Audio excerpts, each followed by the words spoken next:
Санхүүгийн зохицуулахаараа хэрэглээний зээлийн бүтээгдэхүүнд тавигдах шаардлагад өөрчлөлт оруулж, өр орлогын харьцааг 40-60 болголоо. Улсын хурлын нэг гишүүнд сард цалин болон үйл ажиллагааны зардалд 27 сая 126 гишүүнд нийт 3.4 тэрбум төгрөгийг төрөөс олгож байна.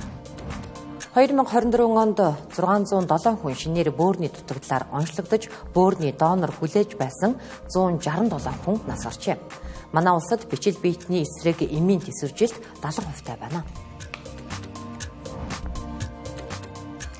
Орон төргийн үзэгчдээ Тэнгэрлэлээс 7 гаруй мэдээллийн хөтөлбөр эхлүүлж байна. Сая танилцуулсан болон бусад мэдээллийг одоо танд үзүүлэх гэж байна.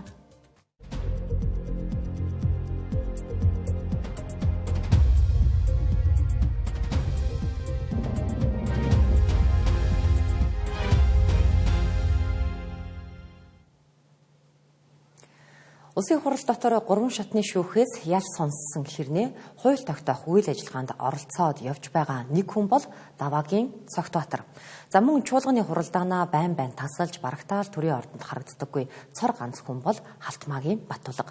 Тэдэнд хариуцлага тооцох нь хууль зүйн хүрээндэж ёс зүйн хувьд ч мэдээж хэрэг. За ажлаа тасалдаг Баттулга гишүүний цалинг 20%-аар хасахаар шийдвэрлсэн бол улсын дээд шүүхээс ял сонссон Даваагийн Цогтбаатар гишүүнийг эргүүлэн татах эсхийг улсын хурал хилцэхгүй гэдгийг ёс зүй дэгийн байнгын хорооны дарга хэлж байна. Улсын дээд шүүхийн шийдвэр улсын хурлын гишүүнд нөлөөлөхгүй яг 100 хоногтойгоо зогсож байна. Улсын дээд шүүхээс Даваагийн Цогтбаатар гишүүнд 2 жил нийтийн албанд томилогдох эрхийг нь хасах 20 сая төгрөгөөр торгуулах ял оноосон. За гэсэн ч тэрээр өнгөрсөн хугацаанд шүүхийн шийдвэрийг гардаж аваагүй, албачаагүй гэх зэргээр аргацаасаар ирсэн. Харин энэ асуудлыг хаврын чуулганаар хилэлцэх болов уу гэсэн хүлээлт олон нийтийн дунд байсан. За гэсэн ч хуулийн хувьд маргаан дагуулга учир улсын хурал энэ асуудлыг хилэлцэхгүй, за хилэлцэх эрхэнж байхгүй гэх тайлбарыг ёс зүйн байнгын хорооны дарга өгсөн юм а. Эргүүлэн татах процессын улсын хурлын тухай хуулиар зохицуулсан нь өөрөө үндсэн хуулийнхаа 29-р зүйлтэй зөрчилдөд байна л гэсэн байна. Тэгээ ангасан хуулийн цаашаа ашиглаад нэг гэмт хэрэгтэн гишүүнтэй байж байна гэсэн юм. Одоо тэгээд асуудлыг бид нар үндсэн хуулийн цэц рүү магадгүй хандах магадлалтай шүү дээ. Цэцэд энэ хурлын тухай хуулийн 9-1-ийн 5 дахь заалт нь үндсэн хуулийн 29-р зүйл заалтаа зөрчилж байна гэсэн агуулгаар хандвал тэгээд цэцийн төгөлтөг. Улсын хурлын ёс зүйн байнгын хорооны даргын байр сууриас харахад хуулийн зөрчил дээр тоглолт хийж Цогтбаатар гишүүнийг авч үлдэхээр шийдсэн бололтой. Цогтбаатар гишүүнээс гадна бүрэн эрхэнд хөнөгдөж магадгүй бас нэг хүн бол Болормоо. За түүнийг сонгуульд өрсөлдөх үедээ гадаадын компаниас санхүүжилт авсан гэх асуудлыг шалгах ёстой гэж цахим сүлжээгээр иргэд шаардсаар байгаа юм а. За гэсэн ч энэ асуудал тагчиг байна. За энэхүү ардчлал нам болон Монгол Ардын намаас сонгогдсон 2 ч гишүүний бүрэн эрх гахаж эхэллээ. За харин нөгөө талд бүрэн эрхээ давуулан эдэлж ажлаа тасалж чуулганд ирдэггүй Баттулга гишүүнд хариуцлага тооцохдоо хуулийн дагуу цалинг нь хасгааруулжээ. 40 цаг хүрсэн буюу одоо 40 цагийг ямар нэгэн одоо учир шалтгаан тайлбаргүйгээр тасалсан нэг гишүүн л болол байсан. За ингэхдээ бол одоо Халтмаагийн Баттулга гишүүн маань яг ямар нэгэн одоо учир шалтгаангүйгээр 40 цагт бүрдсэн байгаа учраас миний хувьд одоо хаврын чуулганы анхны одоо ёс зүйн байнгын хорооны хуралдаанаар их асуудлыг бас танилцуулж, за ямар ч хэсэн одоо хөтөлмөрийн тухай хуулийн одоо заалттай адилхан 3 сарын хугацаанд 20% одоо цалинг хасах ийм одоо саналаа оруулахаар бэлтгэж байгаа. Ийхүү төлөөллийн ардчлалаар олон нийтийн илж болж сонгогдсон улсын хурлын гишүүд шинэ парламентын үйл ажиллагаа эхлээд жилч болоогүй байхад ар араасаа асуудлуудад холбогдож хариуцлагуудад татагцаар байна. Улсын хурлын гишүүдийн рейтинг сүүлийн 3 сарын хугацаанд хэрхэн өөрчлөгдсөнийг МИГ судалгааны байгууллагаас гаргажээ. За он гарснаас хойш ардчилсан намаас сонгогдсон зарим эмэгтэй гишүүдийн нэр хүнд унаж хийж байгаа ажил үйл ажиллагаанд нь өгөх үнэлгээ буурчээ.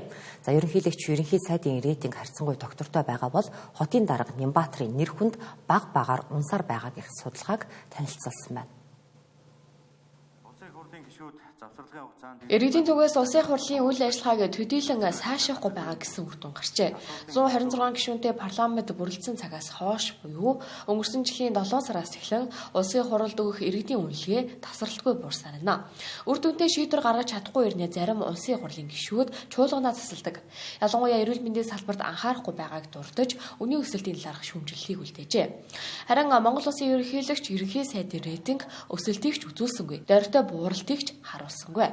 Харин хотын дараа Нямбаатрын нэр хүнд баг багаар унсаар байна.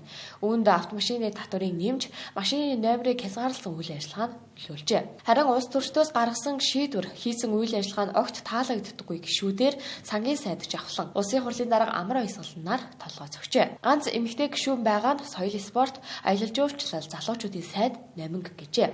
Харин хүн намаас чадар сайд дор чанд байна. Мөн эмэгтэй гишүүдийн рейтингд үнэлгээ өгчээ. Энэ удаагийн парламентод төр төшөлцөхээр 32 эмэгтэй гишүүн сонгогдсон. Үүнээс 6 улсын хурлын эмэгтэй гишүүний үйл ажиллагаанд иргэд үнэлгээ өгчээ. Ингээд байгаль орчин уур амьсгалын өөрчлөлтийн сайд Одон туяа. Мөн гадаад харилцааны сайд Баццэг нарын рейтинг сүүлийн 3 сарын турш өссөөр байна. Тухайлбал 3 удаа парламентод сонгогдсон улсын хурлын гишүүн Одон туяагийн хувьд агаар орчны бохирлыг бууруулах үндэсний хороог ахалж ижилсэн. Өвлийн эд хүйтэн долын анхаарлын төв байсан утааны асуудал арга сонсголд оролцсон нь түүний рейтинг өсгөхөд нөлөөлсөн байж болох юм а. Эсвэргээр нэр хүнд нь улсан гишүүнээр арчилсан намын 2 жимэгтэй гишүүнийг нэрлэгджээ. Улсын хурлын гишүүн Баярмаа болон Цэнгүүн нарын үйл ажиллагаанд өгөх иргэдийн үнэлгээ огцом болсон байна. За Цэнгүүн гишүүний хувьд эрдэм хүчний реформ шинжилэл анхаарсаар ирсэн. Харин улсын хурлын гишүүн Баярмаагийн хувьд их төвшин зэрэг хэд хэдэн гишүүдтэй хамтран 2025 оны төсвийн зардлын тухай баримтуудыг дийлгэж бууруулахыг шаардсанаар олонний анхаарлыг татгалсан юм а. Харин алтан дунджийг баримталж байгаа эмэгтэй гишүүнээр булган туяаг тодорчээ. Энэ судалгааг хот болон хөдөө орон нутгийн 1050 иргэнээс хэд хэдэн улс төрчдийг сонгож санамсаргүй төврийн аргаар цуглуулсан байна. Улсын хурлын гишүүдэд үндсэн цалин 7 сая төгрөгөөс гадна үйл ажиллагааны зардал гэж сар бүр 20 сая төгрөгийг олгодог юм байна. За нэг ясандаа нэг гишүүнд сард 27 сая төгрөг гэд бодвол 126 гишүүнд 3.4 тэрбум төгрөгийг төрөөс өгч байна.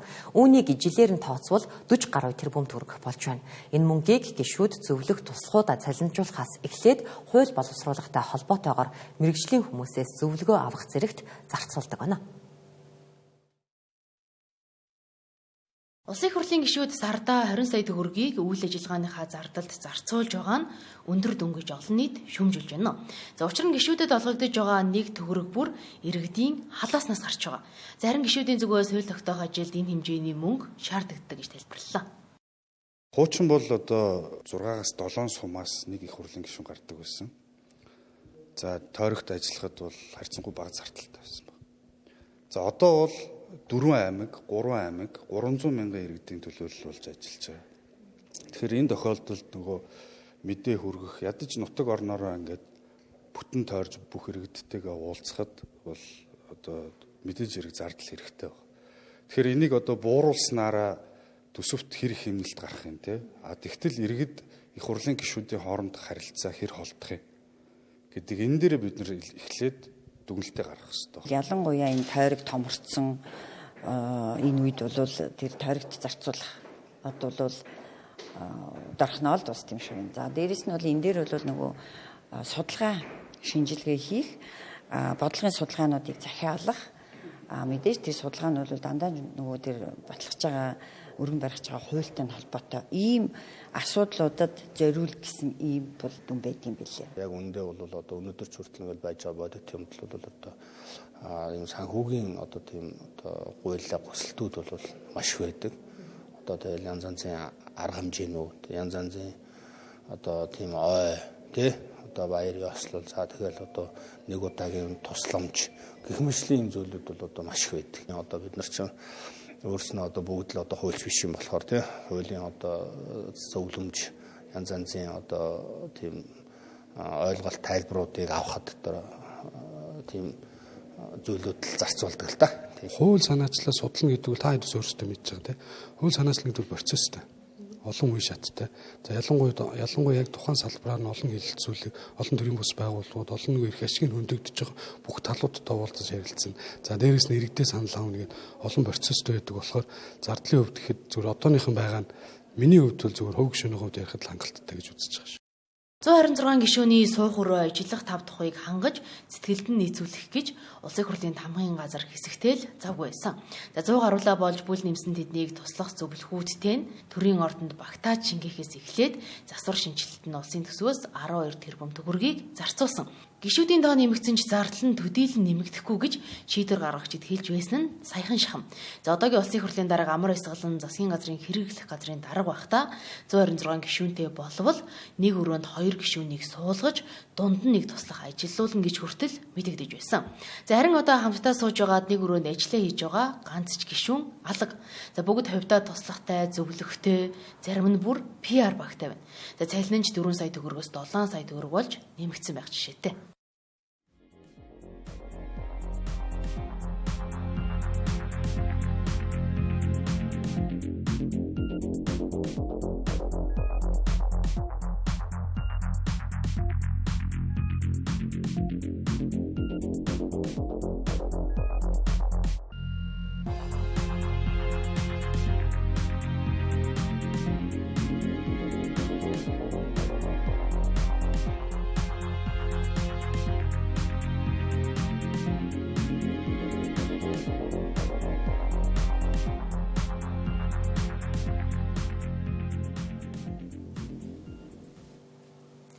Мэдээ өргөжүүлж байна. За сүүлийн жилүүдэд дэлхийн нийтэд тулгамдж байгаа асуудлуудын нэг бол бичил биетний эсрэг эмийн тэсвэржилт юм. Тухайлбал 2023 оны байдлаар манай улсын хувьд E. coli нингийн антибиотик мэдрэгч чанарын халдварын нийт 107 мянга гаруй тохиолдол бүртгэгджээ. Тиймээс энэ асуудлыг шийдвэрлэх арга замыг хэлцгээр олон улсын эрдэмтэн судлаачдыг хамруулсан бичил биетний эсрэг эмийн тэсвэржилтийн форумыг зохион байгууллаа. Дэлхийн эрүүл мэндийн байгууллагын судалгаагаар бичил биетний эсрэг эмийн тэсвэржилтийн асуудалд дөрвтэй арга хэмжээ авахгүй бол 2025 он гэхэд жил бүр 10 сая хүн бичил биетний нингийн тэсвэржилтээс болж нас орох эрсдэлтэй гэж үзсэн байдаг. Харин манай улсын хувьд эмийн зохисгүй хэрэглээ, мал аж ахуйн салбар дахь антибиотикийн хэрэглээ зэргээс үүдэн нингийн тэсвэржилт улам бүр нэмэгдэж 70% хүрсэн болохыг албаныхан мэдээллээ. Зарим орнуудад буюу Австри, Германд харьцангуй одоо энэ халдвар буурч байгаа ийм үзүүлэлттэй байхад манай оронд бол эсэргээрээ нэмэгдэх юм хандлагатай байна. 5 жилийн судалгаагаар мэслийн тэсвэржилттэй Staphylococcus aureus бол эмнэлгийн орчинд тархаасаа илүү хүн амын дунд илүү дөрхөд тарсан ийм үзүүлэлт гарч байгаа. Хүн амын өөрийн эрүүл мэндийн боловсролын асуудал яригдана. Хоёрдугаарт нь лабораторийн онцлогооны чадвар байна. Дээрэс нь антибиотикийн зохисгүй хэрэглээний асуудал байна. Нийгмийн эрүүл мэндийн үндэсний төв байгуулна. Энэ үндэсний төвөөрөө бид бас энэ одоо бактери, энэ одоо тэсвэржилт, нийгмийн эрүүл мэндийн өрчсөн сэргийлэх чиглэлийн одоо үндэсний төвтэй болсноор энэ ажил маань одоо улам идэвхжинэ гэж харж байгаа. Шат шатлал дээр бид лабораторийн тоног гэдэг лабораторийнхоо хүчин чадлыг нэмэгдүүлэх зорилттой ажиллаж байгаа. Дэлхийн хөгжингүй улс орнуудын хувьд бичил биетийн нингийн тэсвэржилт 60%-тэй байдаг байна. Харин бүгд найрамдах Солонгос улс өмнө нь 65.8%-тэй өндөр байдаг байсан бол олон арга хэмжээ авч хэрэгжүүлсний үр дүнд 40-50%-тэй байдаг гэлээ. Төслийн өрөөнд олон төрлийн судалгаа явагдаж байна. Судалгаагаар Монголд бичил биетийн тэсвэржилт өндөр байна. Бараг 70%-тай байгаа гэж үзэж байна. Солонгост бас өмнө бичил биетийн тэсвэржилт өндөр байсан. Үүнтэй холбоотой олон төсөл судалгаа явуулсан эцэст одоо буурч байгаа. Гэсэн ч цаашдаа энэ төрлийн судалгаа төслийг хэрэгжүүлсээр байх болно. Бичил биетний тэсвэржилтийг зогсоохын тулд улс орнууд улам хүчээ нэгтгэн ажиллах шаардлагатай байгааг Дэлхийн эрүүл мэндийн байгууллагаас уриалж байлаа. Иймээс иргэдийн хувьд ч эмийг зөв зохистой хэрэглэх, өөрөө дур мэдэн антибиотик уухгүй байх, эмчийн зөвлөгөөг дагах нь чухал гэдгийг оролцогчдын зүгээс хэлж байлаа. Ийхүү Монгол улсын халдварт өвчний хариу арга хэмжээ, нингийн тэсвэржилт, лабораторийг чадваржуулахад хамтран ажиллах төслийн хүрээнд нийтдээ 4 сая орчим $8 төсвөлжээ. Өнгөрсөн онд манай улсад 607 хүн шинээр бөөрийн архаг дутагдлаар онцлогджээ.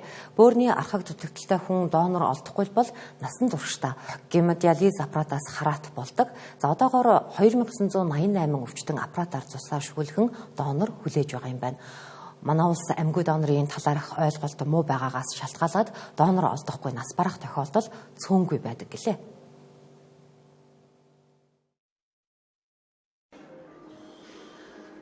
Геомод диализын аппаратад 0-19 насны 49 хүн, 20-44 насны 832 хүн, 45-аас 64 насны 1481 хүн, 65-аас 74 насны 457 хүн, 75-аас дээш насны 160 хүн ордог байна. Үүнээс харахад эд хөдөлмөр эрхлэх насны хүмүүс донорын олдоц муугаас шалтгаалж геомод диализын хараат байдалд орж байна. 2008 оноос хойш манай улсад тархины үхэлтэй донороос 57 хүнд бөөр шилжүүлэн суулгах хагалгаа хийжээ. Бөөрийн дутагдалд орсон өвчтөнд хэрглэж байгаа бөөр орлуулах эмчилгээ сайн болон муу талтай байдаг. Бид нар бол Монгол улсын практикт хэвлийн диализ, гемодиализ буюу цус шүүх, тэгээ бөөр шилжүүлэн суулгах гэсэн ийм 3 чиглэлээр бол бөөр орлуулах эмчилгээ хийгддэг. Гемодиализ эмчилгээ болон хэвлийн диализ өөрөө сайн талтай боловч он удаан жил хэрэглээд ирэхлээр зүрх тэлэгдээд зүрхний үйл ажиллагааны дутагдалд орж эхэлдэг. Үүнтэй холбоотойгоор тухайн өвчтөн байна гемодиализ эмчилгээнд хамрагдах боломжгүй болоод амь насны эрсдэх юм хүндрэлөгдөг. Ийм үеүүдэд яаралтай улаан гэрэл асч тухайн өвчтөн маань бөөр шилжүүлэн суулгах зайлшгүй шаардлага заалт гардаг. Манай улсад тархины үхэлтэй донороос бөөр шилжүүлэн суулгах нийт хагалгааны 10%-ийг эзэлдэг. Харин олон улсад энэ тоо эсэргээрээ байна. Манай улсад донорын тухай хууль 2000 онд батлагдсан. Одоо энэ хуулийн шинжилгэлийн талаар олон нийтийн санал асуулга явагдаж байгаа юм. Уг нь хагалгааны бүх нөхцөлд хоёр талаас зөвшөөрлийн хуудасд гарын үсэг зурдаг. Гэтэл энэ зөвшөөрлийн хуудас нь эмчийг хамгаалахгүй байна гэлээ. Эрхтэн шилжүүлэхэд хамгийн нэгдүгээрт нь бол одоо амьгүй донорын тухай ярих юм бол тархин өгсөн амьгүй донорыг хайж олох. Тэгээд дараа нь олсон энэ юунаас нь эрхтнийг одоо амьдруулж байгаа, хиймдэр амьдруулж байгаа тэр эрхтнийг суулж авч авах, донор бэлдэх, эрхтэн бэлдэх ийм баг ажил. Энэ авсан эрхтнийг өөр месаслим баг өвчтөн суулгах ажиллагаа. Энийний дараагаар эмчилгээг нь бол одоо тухайлбал манай бөөрнийхэнд бол бөөрийн судлалын эмч нар эмчилгээг месстэй хамтран явуулах.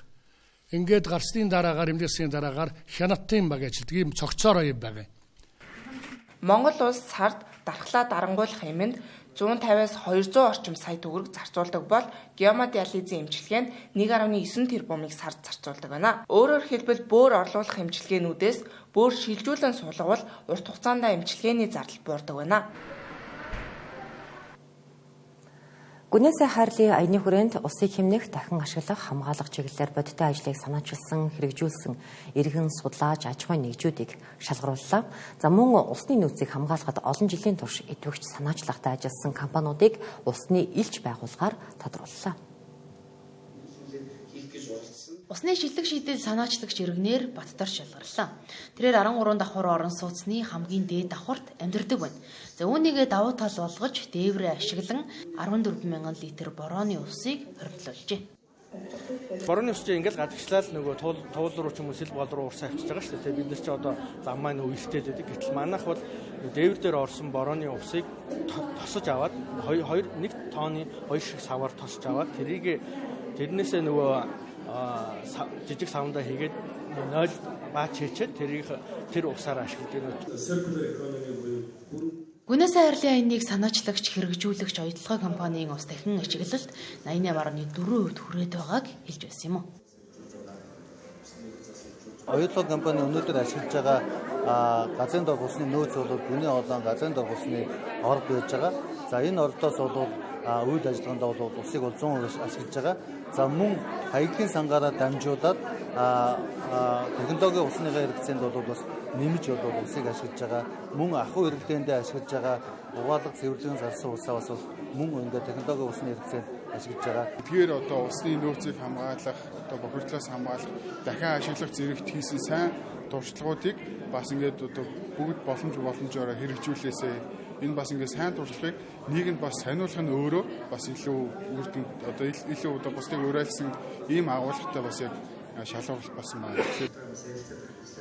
Гүнээсээ хайрлын усны шилдэг шийдлүүдийг зүгээр л нэг шалгаруулад өнгөрөх биш. Бусад хүмүүс ч мөн адил амьдрал ахуйдаа хэрэгжүүлж санаа авах нь чухал. За харин үүнд бодлого боловсруулагчид анхаарч ажиллана гэсэн юм а. Нийт усны хэрэглээний бараг 30% нь аж үйлдвэр ахын зориулалтаа ус байгаа. Тэрэн дээр бид нар усны ашиглалтын дахин ашиглалтын 25% болгочих юм бол яг тэр хэмжээний 25% хэмжээд гарнаа. Сая оюутлогоо компани хэд хэдэн төсвөр шалгаруулснаас бас Батөрж гэж залуу яг энэ бидний хэрэгжүүлэх гээд байгаа ногоон дээвэр хөтөлбөрийн бас хэрэгжүүлээд шилдэгэл шалгарч байна. Тэгэхээр бид энэ Батөрж гэдэг залуутай хамтарч ажиллаад энэ бүх судалгаануудыг бас орцуулаад Улаанбаатар хотод энийг ялангуяа бас хэрэгжүүлэх. Ус бол ганц хүний асуудал биш, хүн төрөлхтний оршин тогтнохын суур үндэс учраас усаа хэмнэж даатахыг уриалж байсан юм а. Эдийн засгийн өсөлт иргэдийн амьдралд мэдрэгддэггүй нэг шалтгаан нь өр орлогын харьцаа алдагдсантай холбоотой гэж эдийн засгийн хөгжлийн сайд Ган Төмөр хэлж байсан. За энэ нь санхүүгийн зохицуулах хорооны ажлаа хийдэггүй хориг байдалтай холбоотой гэж шүүмжилж байсан удаатай. Тэгвэл өчигдрөөс эхлэн хэрэглээний зээлийн өр орлогын харьцааг 40-60 болгон өөрчилж байгаагаа санхүүгийн зохицуулах хорооноос мэдгдлээ. 2022 оноос өмнө иргэн байгууллагын зээлийн хэмжээ 20 их 80 төгрөгт багтж байжээ. Зарим өнөөдөр энэ зээлийн хэмжээ 2 дахин өссөн байна. За нийт зээлийн 30% эзэлдэг хэрэглээний зээлийн хэмжээч ялгаагүй сүүлийн 5 жилийн дотор 2 дахин өслөө. За иргэд ингэтлээ их зээл авч өр орлогын харьцааж алдагдчихад байхад санхүүгийн зохицуулах хороо зүгээр хараад суусаар явах ёсгүйг Ган Төмөр сайд сарын өмнө сануулж байсан. Болж байгаа орлогынхоо 55%-ийг зээлэндээ төлөөд үлдсэн мөнгөөрөө амьдрах ингэжээж банк болоод энэ санхүүгийн байгууллага өөрөө эрүүл байдаг юм байна л да. Энэ эрүүл байдал бол алдагдсан. Энэ бол цэвэр одоо манай санхүүгийн зохицуулах хороо ажлаа дутуу хийсэн гэсэн. Ажлаа дутуу хийж байна, хяналт тавихгүй байна. Зээлийн мэдээлэл бол өөрөө дутууд улмаг байна. Нэг банк бусан нөгөөдгийнхөө мэдээллийг одоо авч чадахгүй байна. Монгол банкны зүгээс иргэдийн хэрэглээний зээлийг хязгаарлах хүрээнд хэрэглээний зээлийн өр орлогын харьцааг 50-50 болгож чангаруулсан. За ингэснээр иргэд олж байгаа орлогынхоо 50% тэнцэх хэмжээний зээлийг банкнаас авах шийдвэр хэрэгжиж эхэлсэн. Төв банкны энэ шийдвэртэй уялдуулан санхүүгийн зохицуулах хорооноос банк бус санхүүгийн байгууллага болон бусад зөвшөөрөл авдаг байгууллагуудын зээл олгох журмыг чангаруулж 40-60 харьцааг мөрдөхөр болгож зохицуулалт хийжээ. За түүнчлэн банк бус санхүүгийн байгууллагууд хэд өндөр хүүтэй зээл олгодог. За харин үүнийг санхүүгийн зохицуулах хорооноос хянах боломжгүй гинэ. За учир нь банк бус санхүүгийн байгууллагуудад зээлийн хүүгийн дээд хязгаарыг тогтоож өгөх эрх нь санхүүгийн зохицуулах хороонд байхгүй гэлээ. За гэсэн ч тодорхой зохицуулалтуудыг хийхээр ажиллаж байгаа гинэ. Банк бус санхүүгийн байгууллага дээр бол одоо бид нэр бас зээлийн хүүг бууруулах тодорхой бодлогын шийдвэрүүдийг бас өчигдрийн хуралдаанаар зохицуулалтын юм арга хэрэгслээр дамжуулаад зээлийн хүүг бууруулах ийм шийдвэрийг гаргасан. За энэ шийдвэрийг гаргахдаа бид нар бусдаас одоо их усүр татан төвлөрүүлж байгаа банк ус санхүүгийн байгууллагуудын зээлийн үгийн дундаж бол өндөр байгаа учраас бас бусдаас их усүр татан төвлөрүүлэх боломжууд дээр нь тодорхой хязгаарлалтуудыг тавьчихсан байж байна. Мөнгөн зээлийн үйл ажиллагааг зохицуулах тухай хуульд өөрчлөлт оруулж өнгөрсөн жилээс эхлэн ломбардын хүүгийн дээд хэмжээг тогтоож өгсөн. За ингэснээр ломбардууд өндөр хүү хэлж иргэдийг өрийн дарамтад оруулдаг байдал цэгцэрсэн гэж хэлж болно. Зарим банк ус санхүүгийн байгууллагууд дээр энэ эрх зүйн орчин дутмаг байгааг санхүүгийн зохицуулах хорооноос хэлж байлаа. Манай улсад барилгын бүтээн байгуулалтын ажил ихэвчлэн 6-аас 12 дугаар сарын хугацаанд үргэлжилдэг. За богино хугацаанд үргэлжилдэг гол шалтгаан нь цаг агаар, ажиллах хүч болон техник технологийн хэрэгслээс хамаардаг гэлээ. Мөн барилгын ажил хийхэд ашиглах материал чухал байдаг гэдгийг салбарынхан хэлж байна. Манай улсад ашиглагддаг барилгын материалын 63% нь импортоор орж ирдэг гэх статистик бий. Үүний 28.2%-ыг Европоос нийлүүлдэг байна. Тэгвэл Европоос импортоор орж ирж байгаа барилгын материалын Польш улс дахь нийлүүлэгч Atlas компани шинэ төрлийн барилгын цавууг Монголын зах зээлд нэвтрүүллээ. Энэхүү бүтээгдэхүүн нь Монголын барилгын салбарт шинэ шийдэл авчирна гэж барилгын салбарынхан үзэж байна. Одоо чинь барилгын одоо тэр эмнэлгийн хэсэг, дэлгүүрийн хэсэг, шатны хэсгээр маш хурдан хугацаанд цавгаа хийгээд наагаад хүмүүс явж хэсэг те хүмүүсийг одоо ажиллахгүй тийм удах хугацааг одоо завсарлагатай те хүмүүс бизнесийн боломжтой алдантай тэр тусаар хийж дуудахгүй энийг хийсээр ерөөсөө 24 цагийн дотор дараагийн ажиллавараа хийж болох чинь нэгээд завсрын хугацааг маш богино болгож өгч байгаа давуу талтай. Польш улсад ашиглагдаж эхлээд 6 жил болсон ч Монголд энэ жилээс л анх удаа орж ирж байгаа гэлэн цав нь маш уян атом бөгөөд өндөр градус шин чанараа алддаг. Мөн энэхүү цавуугаар хан, шил зэрэг бүхий л барилгын материалыг нааж болох учраас эдийн засаг тэмдэлтээс гадна хурдан хатдаг болохоор цаг хугацааны хувьд чимнэлтэй. Түүнчлэн шин цавууны туршилтын сургалтад барилгын компаниуд, инженерүүд, барилгын материалын худалдаа эрхлэгчид оролцжээ. Бизнесийн орчинд эмэгтэйчүүдийн манлайллыг нэмэгдүүлэх зорилгоор дэлхийд амжилттай бизнес эрхэлж байгаа эмэгтэйчүүдийг Монголд урьхаар болжээ. За ингэснээр тэдний бизнесийн амжилтаас Монгол эмэгтэй бизнес эрхлэгчид суралцахын зэрэгцээ цаашлаад хамтран ажиллах, хөрөнгө оруулалт татах чиглэлд анхаарч дэмжиж ажиллахаа гадаад харилцааны сайд илэрхийллээ. Ирэх 8 дугаар сард Монгол улсад зохион байгуулагдах дэлхийн эмэгтэй бизнес эрхлэгчдийн чуулга уулзалтад дэлхийд нөлөө бүхий 300 гаруй бизнес эрхлэгч эмэгтэйчүүдийг урьж эхэлсэн гэдгийг гадаад харилцааны сайд мэдээллээ. Монголын бизнесийн орчин, за эмэгтэйчүүд ямар чиглэлээр бизнес хийдэг, манад ямар боломж байна, та нар ямар чиглэлд хөрөнгө оруулалт хийх боломжтой байна гэд одоо бүхий л улсаа танилцуулна, орчноо танилцуулна, эмэгтэй бизнесмэнүүдээ бас гадныханд ингээд танилцуулаад аль болохоор олон ийм эмэгтэйчүүдийг авчирч Монголд одоо хөрөнгө оруулалт хийгээч гэдэг ийм сэдлийг нь төрүүлж төвчүүлэх гээд байгаа юм. Энэ чуулга уулзалтын үеэр оролцогчдын бараа бүтээгдэхүүний үзэсгэлэн болохоос гадна амжилтын түүхийг хуваалцсан семинар зохион байгуулагдах юм байна. 2021 оны судалгаагаар Монголд бизнес эрхлэгч 147 мянган гаруй аж ахуй нэгж байдаг. Үүний 67.8% нь эрэгтэй, харин үлдсэн 32.2% нь эмэгтэй захиралтай юм байна. Эмэгтэй удирдлагатай бизнесүүдийн орлого эрэгтэйчүүдийнхээс 2 дахин бага байгааг тогтоожээ.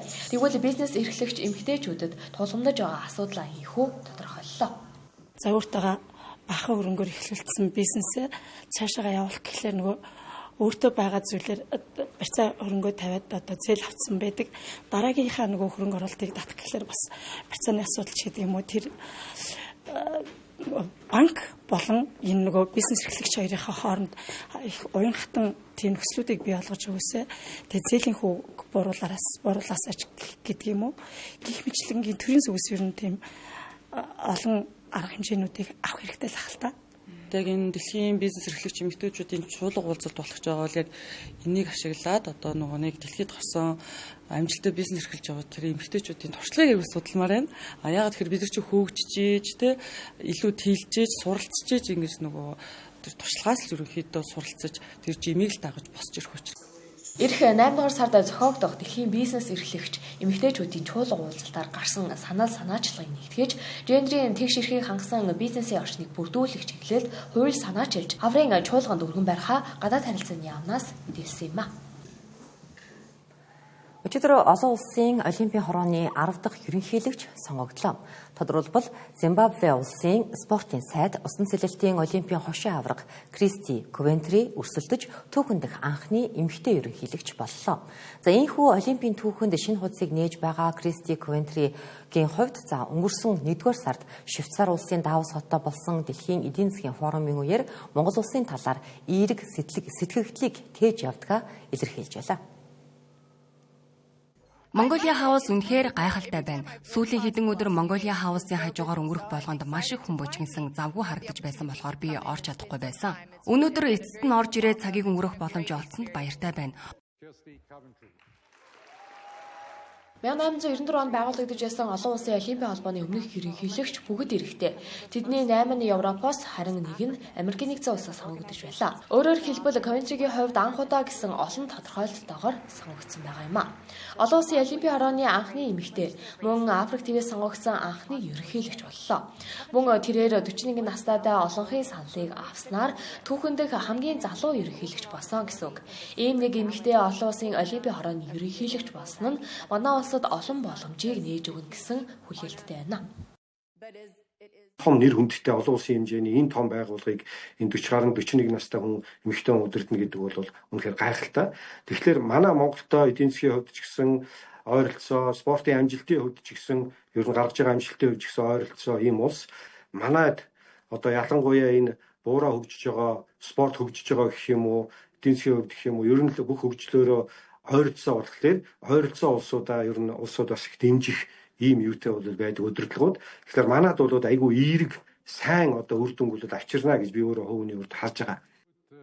2013 оноос хойш Олимпийн хороог удирдсан Томас Бах Парисын Олимпийн үеэр ажлаа үндэдгээ зарласнаар дараагийн ерөнхийлөгчийн сунгаа хэлсэн. Энэ сонгуульд 7 хүн өрсөлдсөн нь урд өмнө байгаагүй өндөр тоо. Тиймд гишүүдийн 50-аас дээш хувийн санал авах дүрмийн дагуу санал хураалт хэд хэдэн шатаар үргэлжлэн гэсэн хүлээлттэй байсан ч ердөө ганц санал хураалтаар өндөрлсөн юм а.